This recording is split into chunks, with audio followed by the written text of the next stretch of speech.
ኣብኡ ትልደየውና እዮም ኣብዙ መቸም እንታይ ወሎስ ምስጢር ኣውፅ እንዲዮም ዝብለው ኣብ ላዕሊ ወፂናሲ ከምቲ ትፈልጥዎ ያው ደብረ መዓሪ ዝበሃል እቲ ቦታ ንእሽተይ ጸሎት ከድልየና ወለዲ ክንበኪ የለና ክንሓዝን ኣለና ፈጣሪና ክንልምን ኣለና ሕዚ ኣብ ሕማቕ ሰዓት ኢና ዘለና ኣብ ሕማቕ ኣብ ሽግር ኢና ወዲቕና ዘለና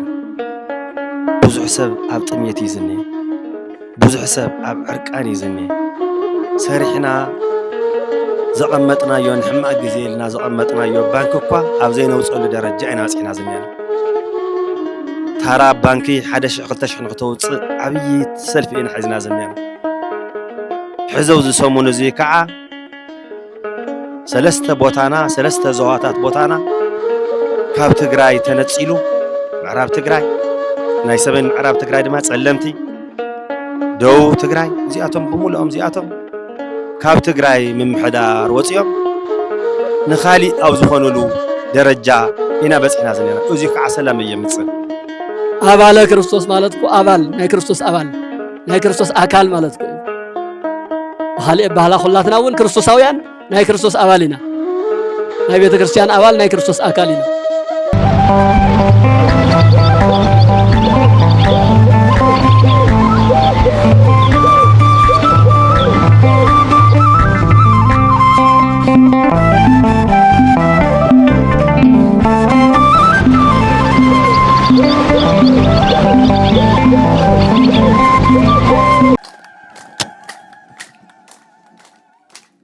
በስመ አብ ወወልድ ወመንፈስ ቅዱስ አሐዱ አምላክ አሜን።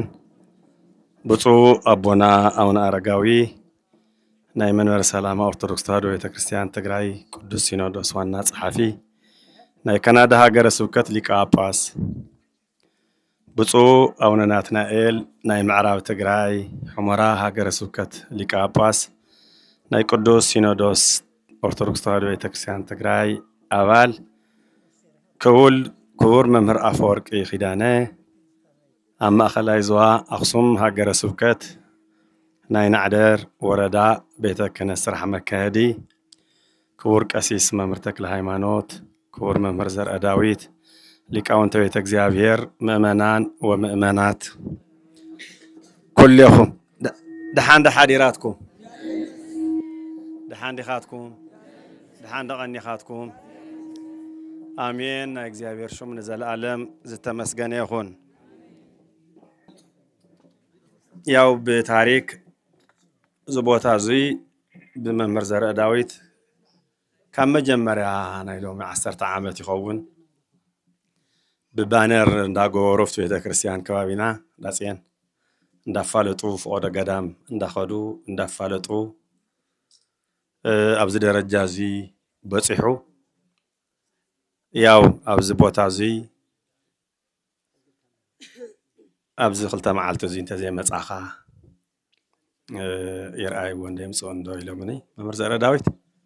ግን ብልበይ እውን ስለ ዝነበረ ሓደ መዓልቲ ዝሪኦ እንዳበልኩ ዝፅበይ ነይረ ግን በቃ ችግር የለን ብሰላም ይቐንየና ሎሚ ብሰላም ይቐንየና እዩ ዝበሃል ሓቂ ዶ ንግሆ ወፂኻ ዘይትምለሰሉ ሓድሽ ነገር ዝፍጠረሉ በየሰዓቱ ስለ ዝኾነ بسلام يغنينا مو خدمتنا لنا يا وتمال هندسينا قديسنا مزوم بوتاتنا ندعونا مرها كريستو ندعونا أولا كريستوس صباح خيدي إلى يوم لمسانا عندنا إلى مزوم بوتات واي صبو الشي إلهم من ما يتراتورن نقول ليتي 10 ساعات تسينا مصينا كمزي ዝመሰለ ገዳም ዓብይ ቦታ ብዙሕ ሰብ ዝተኣከበሉ ብዙሕ ገባሬ ተኣምር ዝኾነ ጻድቕ መጽና ብምርኣይና እግዚአብሔር ተመስገነ ይኹን እግዚአብሔር ተመስገነ ብዙሓት ገዳማት ኣለውና ትግራይ ብዙሓት ገባርያን ተኣምር ዝኾኑ ቅዱሳን ኣለውና ግን መብዛሕትኦም ሰኣን ዘፋልጦም سأن زنقرلنا زي تفعلت بوتات بزحاتيا أو زي جن عدلنا يوم زم صادق حنا حونا ممرزر داويت هذه ولي دم عوية ኣብ ኣክሱም መፅኦም ኣብ ኣክሱም ተማሂሮም ብድሕሪኡ ዓደይ ቦታይ ቤተክርስትያነይ ከፋልጠለኒ ኢሎም ገደላ መደል ዝነበረ ዝኩሉ ፅርግያ ዝኩሉ መብራህቲ ብጀነሬተር ገይሮም እስካዕንየ ማይክሮፎን እሞ ብዙሕ ሰብ እዚ ማይ ፀሎት ዓመት ሙሉእ ዝሕፀበሉ ዓብይ ስራሕ እዮም ሰሪሖም እዞም ሓውና ሞስኪ ኣመስግንዎም ኣመስግንዎም እይከብር ነብይ በሃገሩ ያው ከም ትቀድም ኢሎም ዝገለፅዎ ብዙሕ ፈተና ኣጋጢምዎም እዩ እስካብ ማእሰርቲ ግን ኣብዚ ምድሪ እዚ ኮይንካ ክትሰርሕ ተለኻ ከምኡ እዩ ዘጋጥመካ እዩ እሱ ተዘይጌርካማ ፅድቂ የለን ኣብዚ ምድሪ እዚ ክትዋረድ ኣለካ ክትፅረፍ ኣለካ ኣብዚ ምድሪ እዚ ኩለይ ብዙሕ ፈተናታት ክትረክብ ኣለካ ንሱ እንድሕር ጌርካ ትሰርሕ ዘለካ ምኳንካ ብኡ እዩ ዝረጋገፅ እምበር ዘመስግነካ ጥራይ እንድሕር ዝበዝሕ ኮይኑ ሽግር ኣሎ ማለት እዩ ስለዚ እዚ ኩሉ እዚ ፈተና ኣነ እንዲያሙን ብእውነት ንምዝራብ ተመሊሶም ዝመፀ ይመሰለን ኣነ እንታ ዘረ ዳዊት መምህር ዘረ ዳዊት ተመሊሶም ግልፅ ዝብልዎ ይመሰለን ነይሩ ግን በቃ ናይቶም ጻድቕ ፍቅሪ ስለ ዘለዎ መፂኦም የግልግሉ ኣለዉ እንደገና ናይ መጀመርያ ዓላማኦም ከይገደፉ ብደንብ ገይሮም ይሰርሑ ኣለዉ እሞ ኣብዚኣ ሓደራ ዝብለኩም ዓዲ ዋይ ብስሩ ፍቅሪ እዩ ትዋና ፍቅሪ እዩ መሰረቱ ሕዚ ኣብዚኣ ቤተክርስትያን ክንሰርሕ ከምዚኣ ክንከውን ክንፈላለይ ገለመለ ትብሉ ኢኹም ኣየድልይን በቃ ሓቢርኩም ወያ በዚሕኩም ዲኹም ውሑዳት ኢኹም ኣክሱም ኮይ መሊእኩም ዝኒሀ እምበር ስኻትኩም ውሑዳት ኢኹም ካብ ኣክሱምን ካብ ካሊእ ቦታን ዝመፀ ህዝቢ ዳ እዩ ብዙሕ እምበረይ ስኻትኩም ውሑዳት ኢኹም ስለዚ ሓቢርኩም ኣብ ልምዓትኩም ሓቢርኩም ኣብ ምስምማዕ ብፍቅሪ ሓደ ቀሺ ነይሮም ዝኣገድኩሞም ሕዚ ለዊሶም ረኪበዮም ዝርአዮም ብጣዕሚ ተሓጒሰ በቃ ከማያ ብፍቅሪ ብምርድዳእ ነንባዕልኹም ጓኖት ከዓ ኣይብልኩምን ኣብ ኣናብኣ ኢኹም ካብቶም ጻድቕ ድማ ክንደይ ታሪክ ዝኒሀሎም እዩ ፈዋስየ ድውያን እዮም ዓይነ ስውራት መስቀለ ሳሊም እዮም ይብሩ ነይሮም እዝኖም ዝሓመሙ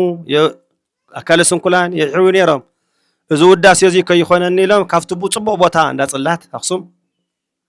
ብዙሕ እኽለ ማይ ዘለዎ ብዙሕ ሽሻይ ዘለዎ ብዙሕ ቱሪስት መፅኡ ዝግብንዮ ቦታ ይትረፈኒ ኣነ ናብ ካሊእ ቦታ ከይደለኒ ኢሎም ናብዚ በረኻ እዚ መፅኦም ማለት እዩ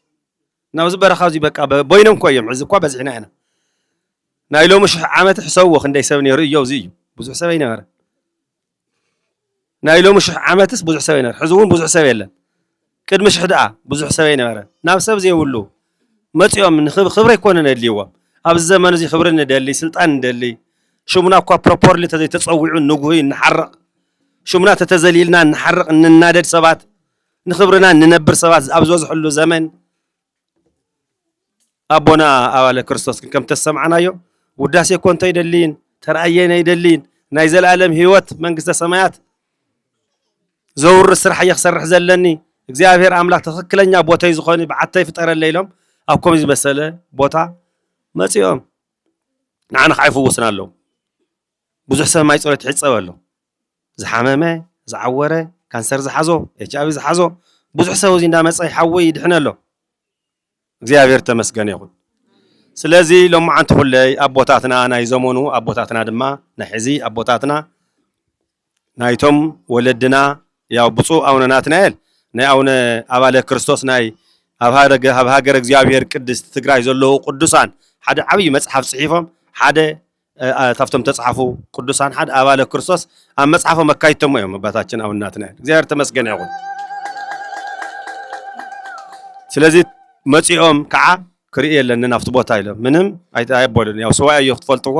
ካብ ሓደ ቦታ ናብ ሓደ ቦታ ምንቅስቃስ ኣይፍቀድን ኣብታ ዘለኻያ ቦታ ኮንካ ኢኻ ተገልግል ግን ናብ መን እዮም ተንቀሳቂሶም ናብ ገዳም ኢና መፂና ዘለና ናብ ቤተ ክርስቲያን ኢና መፂና ዝኒአና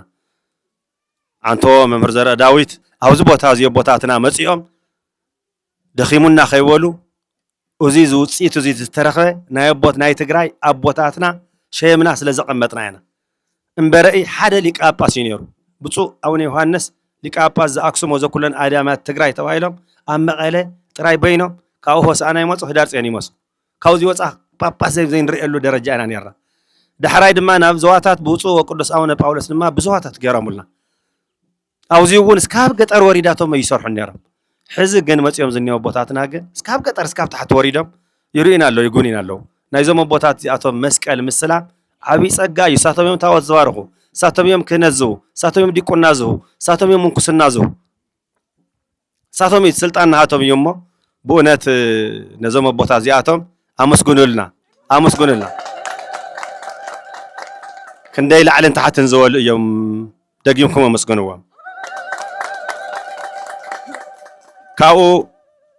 ንእሽተይ ጸሎት ከድልየና እዩ ወለዲ ክንበኪ የለና ክንሓዝን ኣለና ንፈጣሪና ክንልምን ኣለና ሕዚ ኣብ ሕማቕ ሰዓት ኢና ዝኔና ኣብ ሕማቕ ኣብ ሽግር ኢና ወዲቕና ዘለና ብዙሕ ሰብ ኣብ ጥምየት እዩ ዝኔ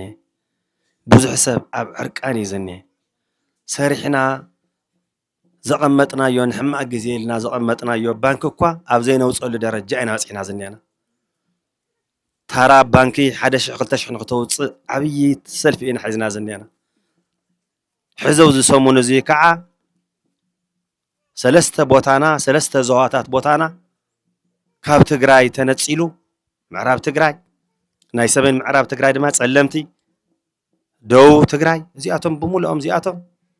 ካብ ትግራይ ምምሕዳር ወፂኦም ንኻሊእ ኣብ ዝኾነሉ ደረጃ ኢና በፂሕና ዝኔና እዚ ከዓ ሰላም እየምፅን እዚ ሰላም እየምፅን ዝስራሕ እዚ ሰላም እየምፅን ስለዚ ናይ ሰላም በዓል ቤት እግዚኣብሔር ኣምላክ ሰላም ክበና ኣብ ስልጣን ዝኔው ሰባት ከምዚ ዓይነት ስራሕ ዝሰርሑ ዘለዉ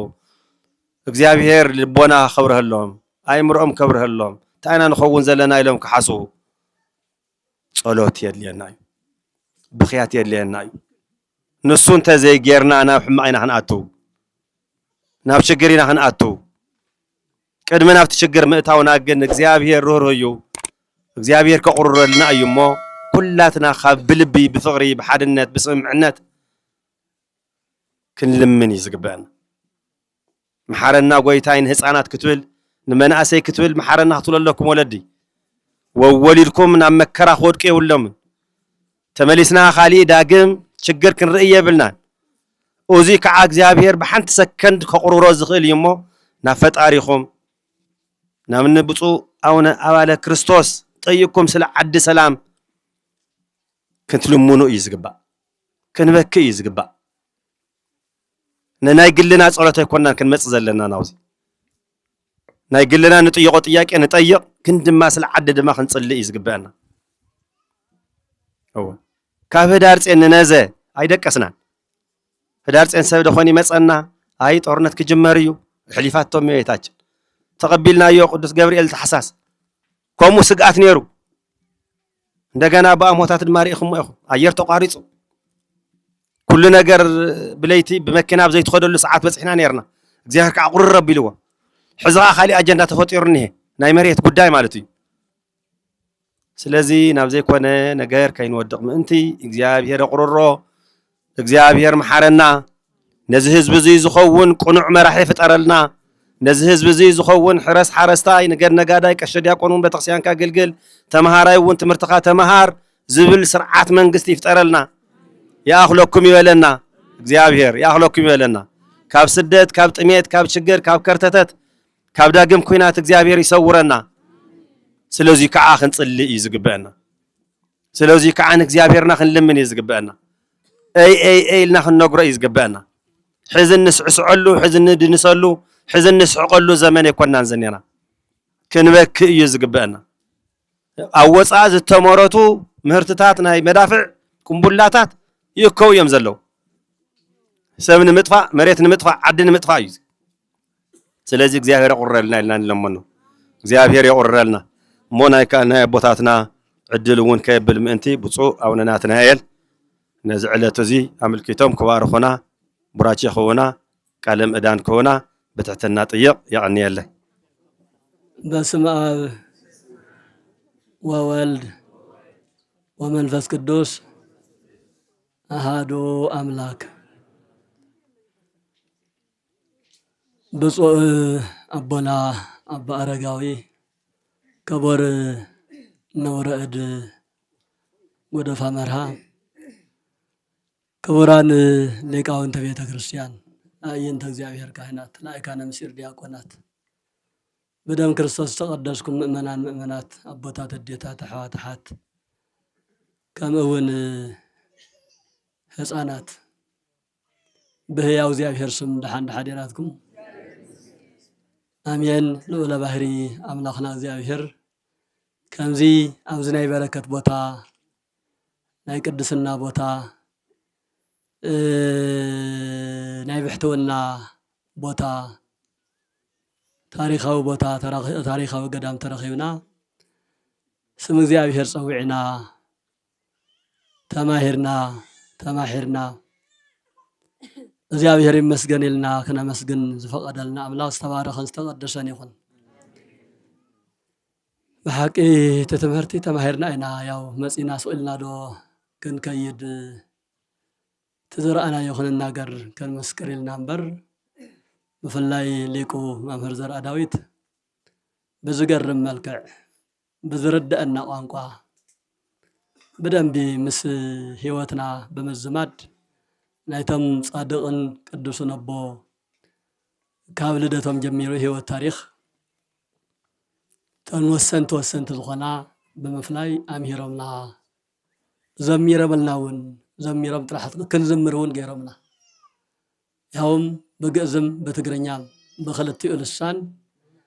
زميرهم تحقوسهم نحن وين كنزمر كنحقوس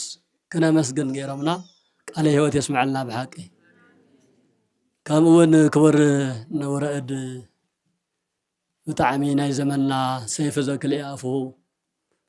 كلت سيفي بزيون زسرح سيفي تباهيلو او قدس مصحفنا زفلت بتمنفساوي هيوت وين بتساينساوي علمون نز زمن زي زمتنو مراحي زمتن ممهر مسعبي مسنؤس تسمع معيم يمخرو يعرقم بر كم داينتكوا فريدم زبررون زقاصعن زيكونو እንዳ ብዙሕ ግዜ ዝነገረሎም ኣይትቀጽዕን ንምንታይ ኻሊ ተቀጽዕና ስካብ ዝበሃሉ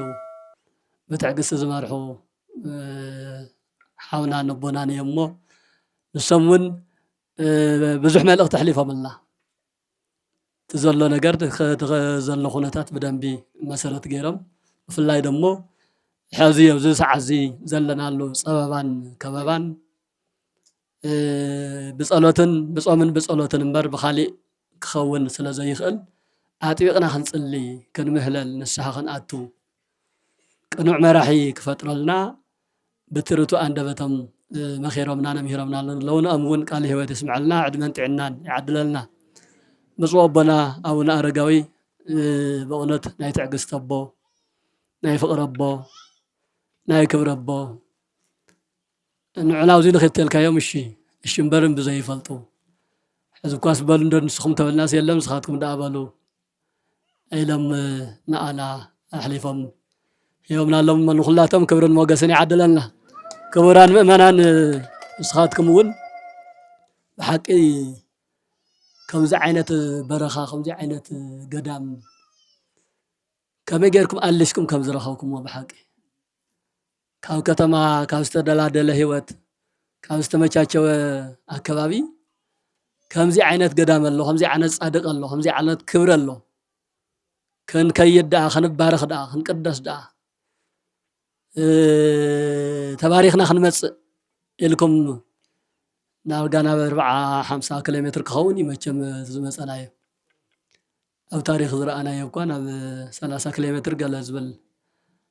ተጻሒፉ ረኺብና ነርና ግን እንትንመጽኦ ክንደኦ ኣይኮነን ነዊሕና እዚ ኩሉ ኣቋሪፅኩም ንጽድቂ ኢልኩም ናብዚ ቦታ እዚ ስለ ዝመጻኹም ክብሪ ይዓድልኩም ቅዱሳነ ኮኑ በኩሉ ግእዘክሙ ቀዳማይ ጴጥሮስ መልእኽተ ጴጥሮስ ማለት እዩ ምዕራፍ 1 ቁጽሪ 17 ብኹለመናኹም ቅዱሳን ኩኑ ይብል ቅዱሳነ ኩኑ በኩሉ ግእዘክሙ ብኹለመናኹም ብተግባርኩም ኩሉ ቅዱሳን ኩኑ ዝብል ናይ ሃዋርያው ቅዱስ ጴጥሮስ መልእኽቲ ኣሎ እዚ ቃል እዚ ኣብ ብሉይ ኪዳን ብሰፊሑ ዝተጠቐሰ እዩ ኣብ ኦሪት ዘሌዋውያን ምዕራፍ 19 ቁጥር 2 ጀሚሩ ከመዚ የእግዚአብሔር ቅዱሳነ ኮኑ እስመ አነሂ ቅዱስ አነ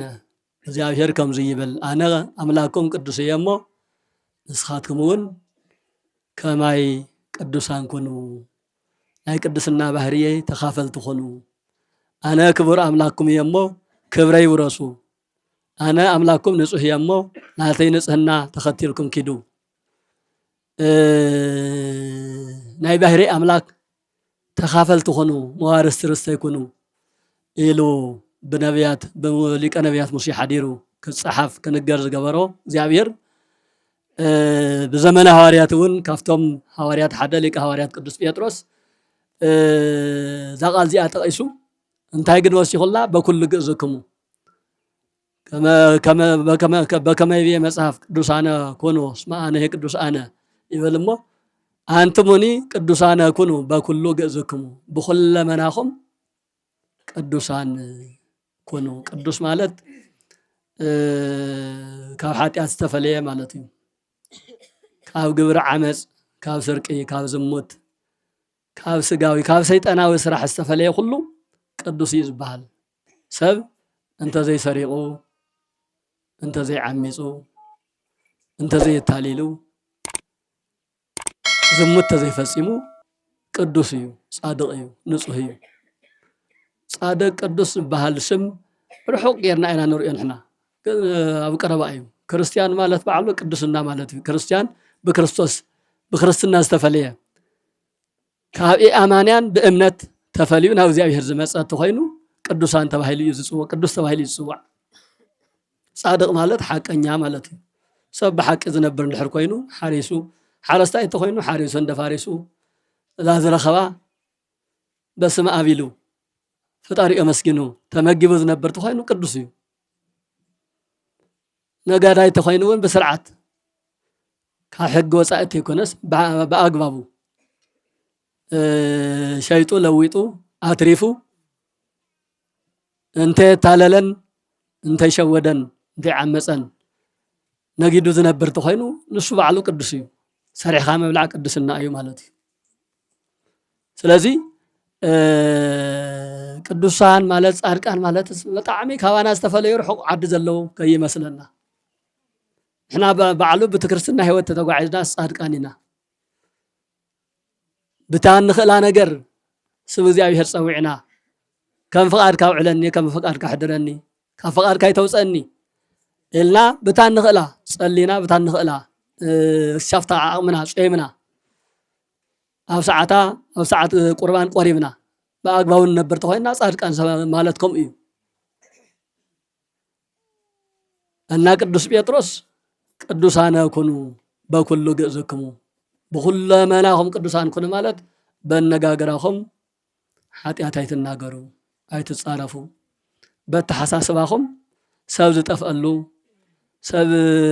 ዝሐምቀሉ ሰብ ዝጽረፈሉ ነገር ኣብ ውሽጥኹም አይትሕሰቡ በተግባርኩም ግን በተመሳሳሊ ናብ ቤተ ክርስቲያን ኣብ ዝኽየደሉ ሰዓት ናብ ቤተ ክርስቲያን ከይዱ ቃል አምላክ ክትሰምዑ ኣብ ትኽእልሉ ሰዓት ቃል አምላክ ሰምዑ ሰሪሕኩም ተንቀሳቀስኩም ሃብቲ ንብረት ከተፍርዩ ኣብ ትኽእልሉ ሰዓት ደሞ ተንቀሳቀስኩም ሃብቲ ንብረት ተፍርዩ ተንዝረኸብኩም መን ደሞ ንባዕልኹም ዝግባእ ንባዕልኹም ንቤተሰብ ዝግባእ ንቤተሰብ ንቤተ ክርስቲያን ዝግባእ ንቤተ ክርስቲያን ንመንግስቲ ዝግባእ ንግብሪ ዝግባእ ንግብሪ በታ ሕጊ መጠን እንተ ተጓዒዝኩም ንስኻትኩም ቅዱሳን ኢኹም ብኹለመናኹም ማለት ከምዚ እዩ ሰብ ብሰለስተ ነገር እዩ ኃጢአት ዝሰርሕ ብሓሳብ ኃጢአት ዝሰርሕ ኣሎ ብዘረባ ብንግግር ኃጢአት ዝሰርሕ ኣሎ ካብኡ ዓሪ እንተዓብዩ ደሞ ብተግባር ስለዚ ብኹለመናኹም ቅዱሳን ኩኑ ማለት በተሐሳስባኹም እውን ጽቡቕ ሓሳብ ዘይሰኣንኩም ናብ ሕማቕ ሓሳብ ኣይትኸዱ ሰብ ናብ ዝኽፈአሉ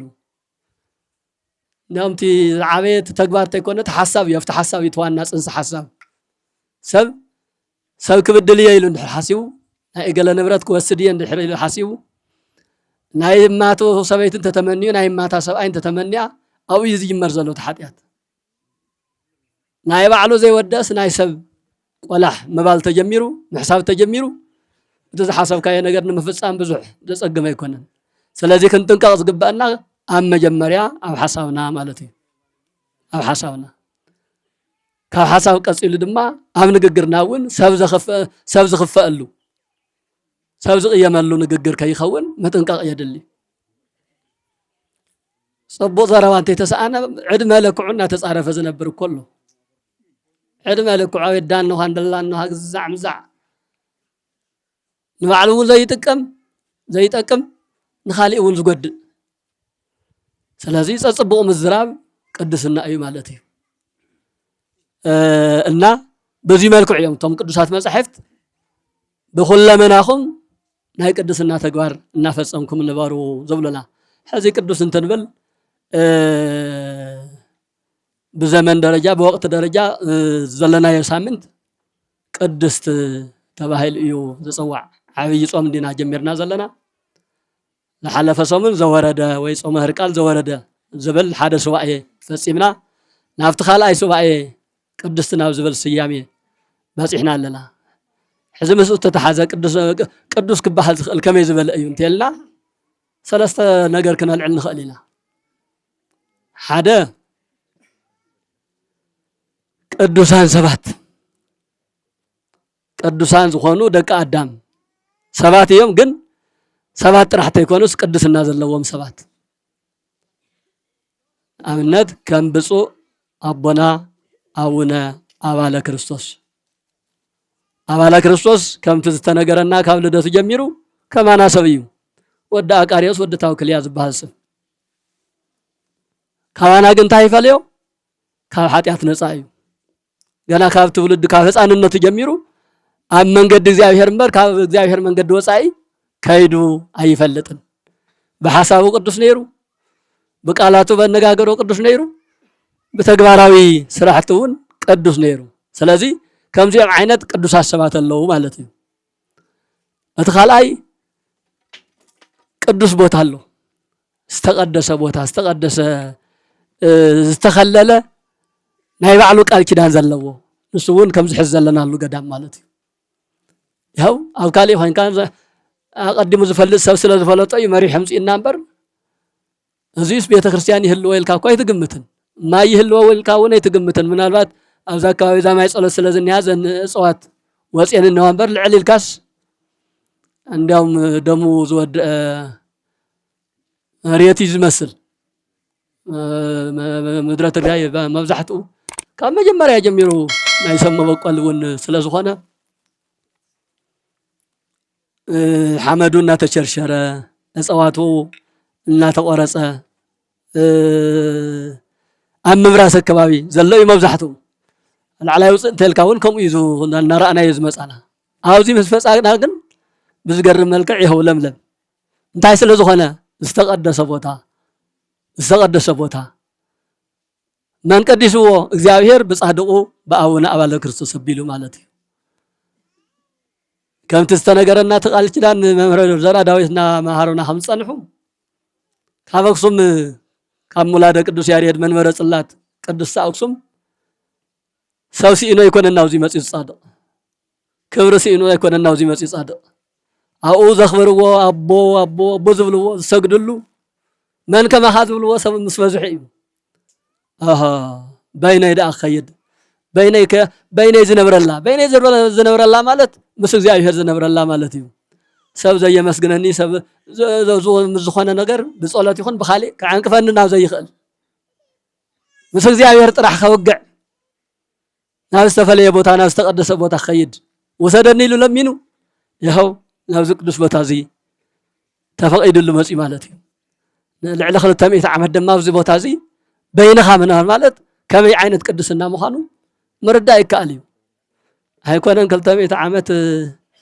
ትዕድመ ንሱ እውን የለሎ ምስዋ እንኳን 200 ዓመት 50-60 ዓመት እውን ብርቅ እዩ እንተኾነ ግን 5-6 ዓመት ኮምን ማር ሓሪሙና ኣሎ እኮ ንሕና ንወረድም መምህር እናበልዎ ከም ዝጸንሑ ያው እዚ መከራ ከዚ ካብ ዝኽሰት እኳስ 5-6 ዓመት ገይረሎ እናነበርና ግን ኣይኮነን ከምቲ ንደልዮ እናነበርና ኣይኮንና በብዙሕ መልክዑ ዝተኸበብና ናበይና ንኸዶ ሞት ብባዕልኻ ይተምፅኦ እምበር ሞት እስካብ ንምነየሉ እዩ ሞት ባዕልኻ ክትምፅኦ ኣይትኽእልን ሞት ባዕልቱ ውህብቶ እንድዩ ኣብ ሰዓት እዚ ከም ገለ ኢሉ ዝዓርፍ ሰብ እኮ ዕድለኛ እኮ እዩ ዕድለኛ እዩ መቸስ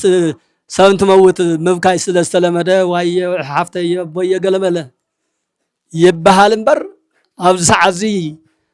ስርዓት ዘለዎ ማውታ ዝመውት ሰብ ዕድለኛ እዩ ብፍላይ ንስሓ ኣትዩ ብስርዓት ቤተ ክርስቲያን በክርስትና ህይወት ፀንሐ እንተኮይኑ ዕድለኛ እዩ ካበይ ነምፅኦ እንኳን ሞት ድቃስ እኮ ይርከብን ድቃስ እኮ ሓሊምካ እኮ ይተምፅኦን ኣልጋ ክትገዝኡ ትኽእሉ ኢኹም ፍራሽ ተዘጋጅዎ ትኽእሉ ኢኹም ከምዚ ኢልካ ድቅስ ኢልካ ግን ድቃስ ባዕልኻ ገዚእኻ ተምፅኦ ዲኻ ክድቅሱ ደሊኹም ድቃስ ኣበይኩም ኣይፈልጥን መሊኡ ባ እና ንሕና ን15 ዓመት ክንዲዚ ዝኸበደና እቶም ቅዱሳን ግን ن200 ዓመታት ዝኣክል 330 ገለን ዓመታት ዝኣክል ካብ ሕጊ እግዚኣብሔር ከይወፁ ዘውግዖም ዘዘናግዖም ገለገለ ዘይብሎም በይንታቶም ማለት ከም መላእክት ቅዱስ እናበሉ ምስ እግዚኣብሔር እናውግዑ ማለት እዩ እና እዞም ጻድቕ እዚኦም ኣብዚ ቦታ እዚ ስለ ዝዓረፍሉ እዚ ቦታ እዚ ባዕሉ ቅዱስ ቦታ እዩ ማለት እዩ ስለዚ ናይ ሰብ ቅዱስ ኣሎ ናይ ቦታ ናይ ገዳ ናይ መሬት ቅዱስ እውን ኣሎ መሬት በመልእታ ናይ እግዚአብሔር እንዲያ ለእግዚአብሔር ምድር በመልአ ከም ዝበለው ቅዱስ ዳዊት ካብ መሬት ካብ ቦታ እውን ቦታ ዝተቀደሰ ቦታ ኣሎ ብዙሕ ዝሙት ዝፍጸመሉ ሽፍታ ዝነብረሉ ቀማዒ ቀታሊ ዝነብረሉ ቦታ ኣሎ ከምዚ ደሞ ቃል እግዚአብሔር ዝነገረሉ ባሕታውያን ዝነብርሉ ናይ እግዚአብሔር ዜና ዝስምዓሉ ፈውስ መድኃኒት ዘለዎ ዝተቀደሰ ቦታ እውን ኣሎ ስለዚ ካብቶም ቅዱሳን ኢልና ንጽውዖም ሓደ ናይ ቦታ ቅድስና ዝሓዘ እውን ኣሎ ማለት እዩ ንኣብነት ዘለናዮ ቦታ ክንውስኽ ንኽእል ኢና ሰዓትና ይኸይድ እምበር ቅዱስ መስቀል ኣሎ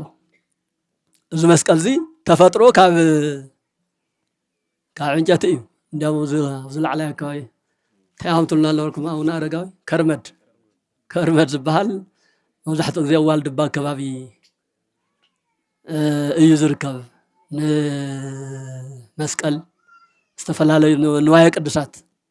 ዘገልግል እፅ እዩ እዚ ርኢና ኣለና ሕዚ ብተፈጥሮ ደረጃ ዕንጨይቲ እዩ ነገር ግን ካብ ዕንጨይቲ ዝተፈለየ እፅ ዝተፈለየ መስቀል ንቅድስና ጥራሕ ዝውዕሉ ንብረታት እውን ቅዱሳን ዝበሃሉ ንብረታት ኣለዉ እዚ ልብሰ ተክህኖ ለወለድና ለቢሰሞ ዝኔው ብተፈጥሮ ደረጃ ጨርቂ እዩ ካብ ጥጡን ካብ ካልእን ዝተሰርሐ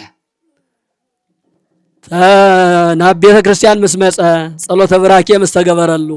ግን ቅዱሳት ኣልባሳት እዩ እና ብዙሕ ዓይነት ምትንታን ይከኣል እዩ ብዋና ነገሩ ግን ናይ መስቀልም ናይ ቦታም ናይ ካልእ እንተይኮነ ንሕና ኸሪኦ ዝግበአና ሓዚ እቲ ናይ ሰውነትና ቅድስና እዩ እቲ ናይ ህይወትና ቅድስና እዩ ቅዱሳን ኮይንና ኢና ተፈጢርና ድሕሪ ተፈጥሮ እውን ብክርስትና ህይወት ሃብተ ውልድና ህይወተ ልቡና ሃዩ ከመ መላእክት ተዋሂቡና ክርስቲያን ተባሂልና ክርስቲያን ማለት ካብ ኩሉ ተፈልዩ ናይ ክርስቶስ ተኸታሊ ናይ ክርስቶስ ማሕበረሰብ ኣባለ ክርስቶስ ማለት እኮ ኣባል ናይ ክርስቶስ ኣባል ናይ ክርስቶስ ኣካል ማለት እኮ እዩ ባህላ ኩላትና እውን ክርስቶሳውያን ናይ ክርስቶስ ኣባል ኢና ናይ ቤተ ክርስቲያን ኣባል ናይ ክርስቶስ ኣካል ኢና ግን ከምቲ ተመሪፅና ተቀዲስና ቅዱሳን ሰባት ክንከውን ዝተፈቀደልና ከምኡ ንነብር ዘለና ኣይኮነን ንባዕልትና ክንምልሶ ዝግባእ ነገር እዩና ኣብ ቅድስና ህይወት ክንነብር ናይቶም ቅዱሳን ወለድና ጻድቃን ሰማዕታት በረከት ረድኤት ከይፍለየና እግዚአብሔር ቅዱስ ፈቃድ ይኹን ንሕና በመምጻና ብጣዕሚ ተሓጒስና ከምቲ ዝበልዎ ንውረድ ትማሊ ሰዓት 8 ፈረቓን ከባቢያ ዳርጋ ቅዳሴ ክትውዳእ ምስ ወለድስ ጽባሕ እኮ ብፁዕ ኣባለ ክርስቶስ ዝበሃል ጻድቕ ዓብይ ገዳም ኮን ይህላ ንኺዶ ኢለምና نخيد ندو شاو زلنا ونيصن احنا نشيلنا يغلطينا زير ناو صبو كم زوسدونا سلسفلطنا أوه نورد ناوكم نجار برنا وكالي سلزي مرح جانا الشيلنا يوم مسينا دم ما تحققنا بتعامل زحقوس هذا كم زي عينة برخا خمس تقدس بوتا مركب كندينا يسقايو عدنا هاجر زياب هير قدس تقراي كندي يسقا اللوا كندي كبر اللوا كندي تاريخ اللوا إن كم دعان توز بهذا نورة بتاريخ بلكعة بمتنا أي فلتنا يان سواد كفلت وا يجورنان بوزحاتون كاي تفلت هلونا خاين الجر كاين تكمل لاون بستفل عليه ملكع سما النهو سنساتنا نبأسو نحنا ونا عايشين ناتاتم دمسنا سمعنا هاي تتقمنا لا نمبر ياو اوزي مسي خدم ما كارسن كانسر يلا خالي يلا القران بس تخيدكو يتخالنكو ممر زرع داويد كله شاوت القران بس فلا خنيره هاي تخالن ناوزي امس يغن او كل تسوئه حاويه زكو تاريخ طرحت يكونس هلو تاريخنا نسمعنا انزلنا امو بتعمي دس زبل استقدس بوتاينا እግዚአብሔር ዕድመ ጥዕና ንኹላትና ይሃብና ክብር ንብር ብጣዕሚና ነመስግን ክንከብር ክንጸድቅ ቃል ኪዳን ክንሳተፍ ዝገበርኩምሞ እግዚአብሔር ይባርኩም እግዚአብሔር ይቀድስኩም ብጣዕሚ ደስ በሃሊ ቦታ እዩ ዝተቀደሰ ቦታ እዩ ከምቲ ዝተባሃለ ግን ሕብረትን ስምረትን ይሃልዎ እዚ ገዲፍና ካሊ ክንሰርሕ ይትበሉ ትተሰርሐ ንንከባኸብ ትተሰርሐ እኮ ያኽለና እኮ እዩ ወለድና እኮ ሰሪሖም ገዲፎምና እዮም ትተሰርሐ መጀመሪያ ንዓቅም تسرح ما مجمريا نتقملو نسو عقبنا نسو تطقيمنا زغدلن كم زبلن تليو تفقاقير كاتما خير كام مسرح يكاليو انت سويل كانت يسرحنا الكاد زقدمنا طفاها كن تاريخ عدنا صف زلو 50 كود 50 يمو كم تبالت تاريخنا نعقب ابزلاتا نحلوا ابزلاتا نخبرنا وسبحت لእግዚአብሔር ومنفس قدوس أحدو أملاك أمين بصوبنا أبونا ناتنايل كور نورد كوران لقاون تبيتا كريستيان أبوتاتنا أديتات نتاتكم أبون حواتنا أملاخنا እግዚአብሔር ذا ساعة زيا زعلت زيا أنحنا دلينا تيكونس بعلو دلي زصوعنا مدينة عالم يسوع كريستوس مستمسكن يهون كما يحديركم كما يرفيدكم أمين أملاخنا እግዚአብሔር نخلاتنا كاب زلنايو ناوز قدس بوتا زي صوعنا أملاخنا እግዚአብሔር سم مستمسكن يخون تمبوتاتنا ياو كم تقدم ممبر زرع داويد كور نورد بصوبنا أبونا ناتنايل سفح زبالة تمرتم يرميو العلزي ينوحكم بي ياو صبوا يكون نودو كي يطفئكم تزحاسكم وتزومهارونا كي يرسع أنا حنت طرح قبلمو كأخلنايو أنا زابوتا زيا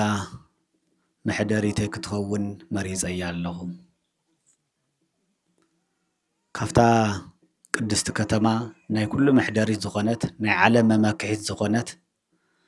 24 ساعات بأقلقلوت بصوم بصلوت تنبرلا قدست كتما أكسوم نافزيا نصمونا نقدسنا نيلوم زموصو أبونا أبالا كريستوس فولي بوتا أنا كفتو فولي بوتا أو زبوتا زي محدرتي كتخون زبوتا زي مريض أيالخو برخانتو تصمنو تخاف سم مرحقو مريض أيالخو نعايزيا كم ودتا معرفي تأيايلو زحاري واز مرض وابونا أبالا كريستوس فليت بوتا يا نحنا مخنيات ناو زبوتا زي كم تقدم بصوبنا أو ناتنا يالزولو كور نورد بونتي حسونا ين أنا زو سومن زاور حزياس ناو زخن خنقاس عسقاس بسودليتي بالليل منياتو افتدى صيوان كل شعنا قدسنا كباك نوصون سلازي نقبالنا اي حاسونا نيرنا قد نزوم صادق بتعمل فتوى منا كامتو تفلطوا من فرسار داويت لومي صبو اندي بحد مندر اندي زلزا عالم زي محوراو ميدياتات بزحات يوم تقوم مالت اللو كامتو يوتيوب زبهال قلتات زبهالمو حانت تقوم الله تيك توك تبهال بقى لغي قوماس في اللاي نايزل صليلو زنورو نايت صبلاتهم نايتم نايت قدساتهم كرئ خلخص سويل بتعمي بهجاني رنات مالي بحر قداسي ما خل كورنورا كنقرنا خلو زابوتا زي نوجه بصيحنا نسكاوزي كو هنصنح حسبنا نحز سكسماتينا اينا حسبنا نوجه بصيحنا سوديا تمليسنا لابوتانا خنا اتي نيرمو كام زي عينت قدس بوتا فولي بوتا ايو زبوتا زي ሓደ እዚ ቅድ ብጾቦና አቡነ ናትናኤል ጀምቢሎማ ነይሮም እዚ ቦታ እዚ ገዲፍና ኣብ ካሊእ ክንሰርሕ ቅርስና ዕነኻ ቅርስና ፍረስካ ካብዚ ኣርግፀኛ ኣብ ላዕሊ ቤተክርስትያን ተሰሪሕኩም እዚኣ ኣይትመጽዋን እዚኣ ተዓኒ እያ ናይ ዋዓገን ናይ ሂበይን ናይ ካሊእ መንበሪ እያ ትኸውን ስለዚ ወለድኹም ክንደይ ዓመት ዘገልገልዎ ወለድኹም ዘጽንሕዎ ቤተክርስትያን እዚ ገዲፍካ ክየድ ኣይግባን ናይ ወለድና ሓደራ ናይ ወለድና ኣሰር ተኸቲልና ንሕና እውን ናይ ወለድና መሲልና ኢና ክንነብር ዝግበና ስለዚ እዚ ቦታ እዚ ካብ ርሑቕ ዝመጻኹም ድማ ተቓል ኪዳኖ ተረዲእኩም ተቓል ኪዳኖ ተረዲእኩም ኣሚንኩም ብምጻኹም ደሞ ብጣዕሚ ኣዝና ኢና ንመስግን ብፍላይ ካብ ኣክሱም ጉዕዞ ጌርኩም ካብ ዝተፈላለዩ ከተማታት መጺኹም ንቐጻሊ ግን ኩላትና ከምዚ እንተይኮነስ ብሰፊሑ መጺና ጽርጋ እውን ንእሽተይ ጽርግ ተኢሉ መቸም ድኻም ከቢድ እንዲ ንእሽተይ ትሕት ኢላ ቃል ከቢሎምና ኣለው ድሕር ከምዚ ርኢዎ ሞሶም ኣብ ኣክሱም እናተላገልገሉ ቅድም ንውረድሲ ነዚ ከስርሑ ከተማ እኮ ይመሲልና እዞም እፅዋት ከተማ ይመሰርዎም እዚኦም ባዕሎም ፎቃት እዮም እቶም መብራህቲ ደግሞ እቲ ናይ ከተማ ኩሉ ኣሎ ማለት እኮ ይረሞ ካብዚ ስካብ ተላዕሊ ብማይክሮፎን እውን ኣብዚ ኣሎ ኣብቲ ላዕሊ ትዝውነሉ ተሓጻቢ እዚ ዝገብር ዘተሓባበር ሰብ ዝሕግዝ ሰብ ምስ ድኻሙ ምስ ጉድሎ ተሸከምካ ሒዝካ ኢኻ ትሕብሕቦ እምበር ከተእስሮ ክትገፍዖ ይግባእን ብፍላይ ዓዲ ከምዚ ሰብ ዝሕግዝኩም ዝረደካ ሰብ ከመይ ጌርካ ትገፍዖ ከመይ ጌርካ ተብሎ ተሳድዶ ስለዚ ንዚ ቦታ እዚ ክፋለጥ ንዓቕሞም እናፃዓሩ ግበርተ ሰናይ እናደለዩ እዚ ቦታ እዚ ንክፋለጥ ዝሰርሕዎ ዘለው በእውነት ወድኹም እሞ ነዚ ቤተክርስትያን ዝፅዕሩ ኩሉ ሻዕ ዝሰርሑ ዘሎ መምህር ዘርአ ዳዊት በእውነት ዝተመስግንዎም እስቲ በእውነት ብደንብ ጌርኩም መስግንዎም ስለዚ ክስራሕ ከሎ ኣነ ታይ ክብለኩም ዝደሊ ፅርጋ ክፀርግ የለሎም ኣብቲ መንገዲ ግራት ክህሊ እዩ ዝኾነ ነገር ክህሊ እዩ ዓዲ እውን ፈቃደኛታት እንተኮይንኩም ብጉልበትኩም ብግዛ ድሕር ሓጊዝኩም ፅርጋ ቀሊል እዩ ሓንቲ ግዜ ዶዞርያ ትመጾ ብድሕሪኡ ሰብ እውን ገበርቲ ሰናይ እውን ክሰርሕዎ እሞ ፅርጋ ተፀሪጉ ቶም ዕብይ ዝበለ ቦታትና እውን ክመጽዎ እዮም እዚኣ ቀላል እያ እንደውም እዚ ንሕናኩ ኣነ እንደውም ብዙሕ እዩ ተጸበኽዎ ብጣዕሚ ገደል ይመስል ነይሩ ያው ልዕል ታሕቲ ገና ይወረድናን ዘለስ ካብ ዝሓጽ ሜዳ እዩ ዘሎ ሓደ መዓልተሲ ኣው ነገር መስቀል ዝበሃል ጻድቕ ኣለዎ ንእሽተይ ኢሎምና 29 ሕዳር ወፂናሲ 3 ሰዓት ላዕሊና ዘነ ኮኸብ ነይራ ኣብ ላዕሊ ትረአሲ ምስታወርሕስ መብራህት ናይቲ ቤተክርስትያን እዩ ዝመስል ተደየብናስ ዘይውዳእ ተደየብካስ ዘይውዳእ ተደየብክ 3 ሰዓት ገለ ኮይኑ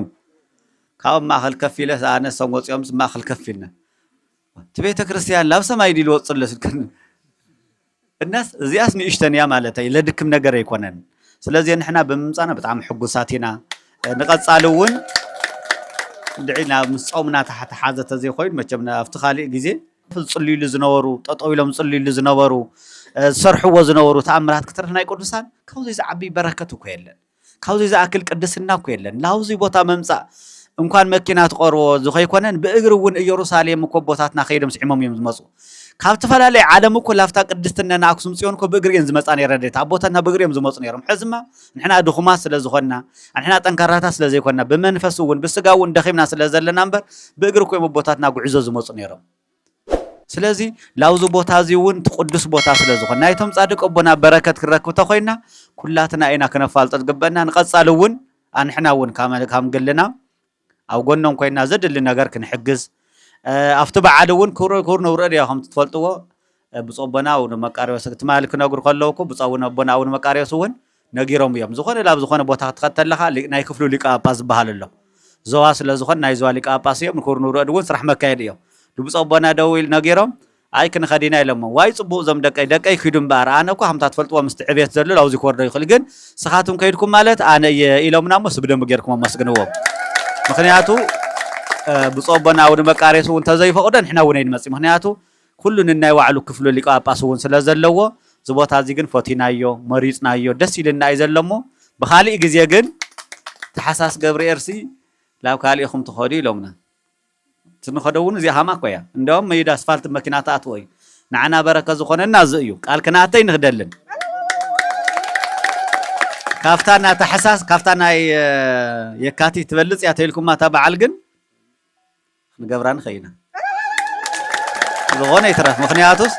ካባ ትበልጽ ያተልኩም አነዝ ያጽቦቴ አይለ ያለሁ ግን ታተሐሳስ ያትበልጽ ተልኩም ትበልጽ አበይ ኮን አበይ መኻኽለና እዩ هو ግን ዝሮ ዝሮ ሱፍቃድ ይኹን እግዚአብሔር ይኽብረልና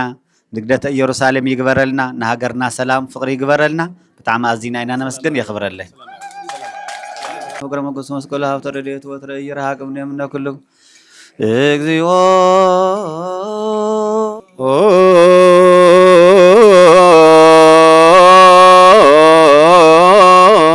መሐረነ ክርስቶስ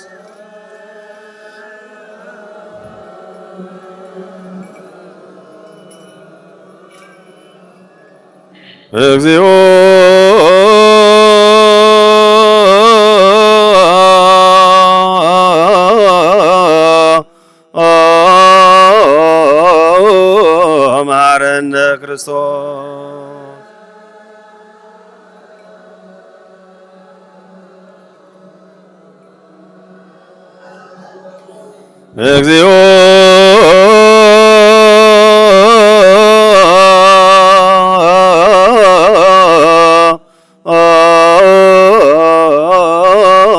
መሐረነ ክርስቶስ እግዚኦ መሐረነ ክርስቶስ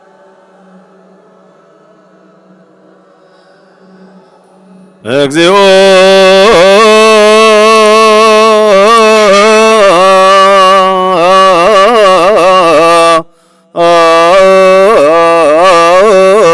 መሐረነ ክርስቶስ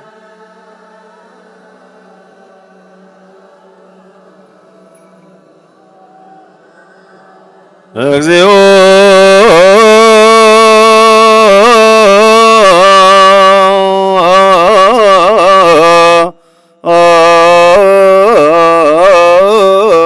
መሐረነ ክርስቶስ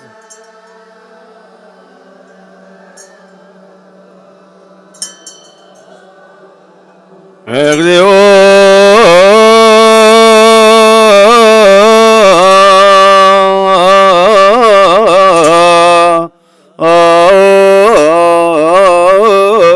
መሐረነ ክርስቶስ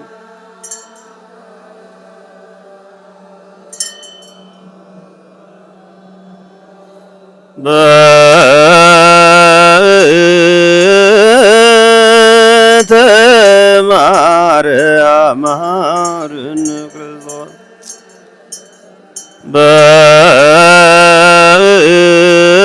በእንተ ማርያም መሐረነ ክርስቶስ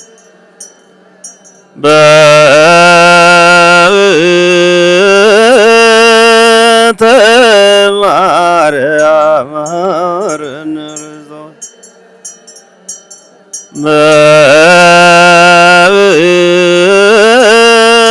በእንተ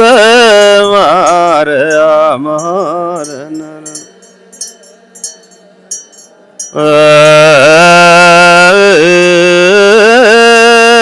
በእንተ ማርያም መሐረነ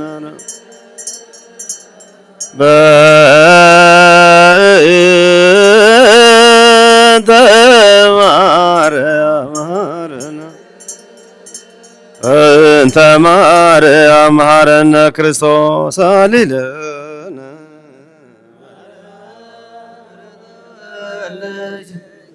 ያወዘነ ማርያም ዛሊለነ ማርያም ለለዛቱ ተግባር እደዊሁ ለወልድኪ ንጥፋ በጎንቱ ኩሎ መዓልተ ወኩሎ ሌሊተ ብዙ ኃጢአት ዘገበር በእንተ ማርያም ብከ ማርያም እግዚኦ ቀቦ ለብፁዕ ቅዱስ ፓትርያርክ አባ ማትያስ እግዚኦ ቀቦ ለሊቀ ጳጳስና አባ መቃርዮስ እግዚኦ ቀቦ ለሊቀ ጳጳስና አባ ናትናኤል እግዚኦ ቀባ ለመካንነ ደብረ መድኃኒት እግዚኦ ቀበባ ለሀገረ እግዚአብሔር ቅድስት ትግራይ እግዚኦ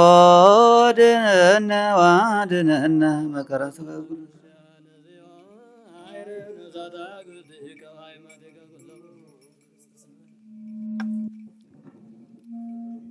ነፍሰ ኩሎም ክርስቲያን ሀገረ ሕይወት ርስተ መንግሥተ ሰማያት ያወርሰልና አምላክ ምህላ ሰብአነ ነውየ ጸሎተ ነቢያት ጾመ ቅዱሳን ከም ዝተቀበለ አምላኽና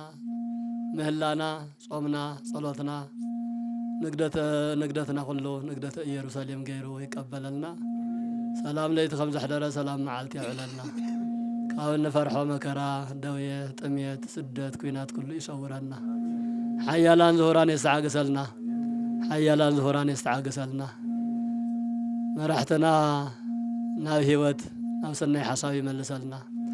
استمزابل استبتاتنا ህዝብና በሰላም ናብ ዓዶ በኽብር ሞገስ ይመልሰልና ናይ ጻድቁ አቦና አቡነ አባለ ክርስቶስ ናይ መልአኩ ሊቀ መላእክት ቅዱስ ገብርኤል አቡነ አብየ እግዚ አቡነ ያፍቅረነ እግዚ በረኸትን ረድኤትን የሳተፈና ከምዚ ንዓመታ በህይወት በጥዕና በሰላም በኽብር ሞገስ ጸኒሕና ከምዚ ተአኪብና ስሙን ምዝካር በዓሉን ምኽባር ይቅዕና አምላክ አቡነ ዘበሰማያት ንበል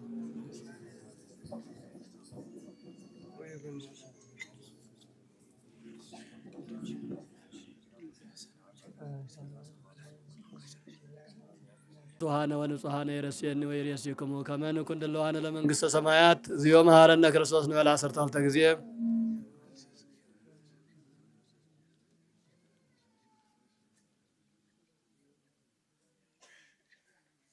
ለዛ ሀለፈ ስርየት ወለዘ ይመጽእ ቅት ከማሁ ንበል በእንተ ዝትነ ማርያም መሐረነ ክርስቶስ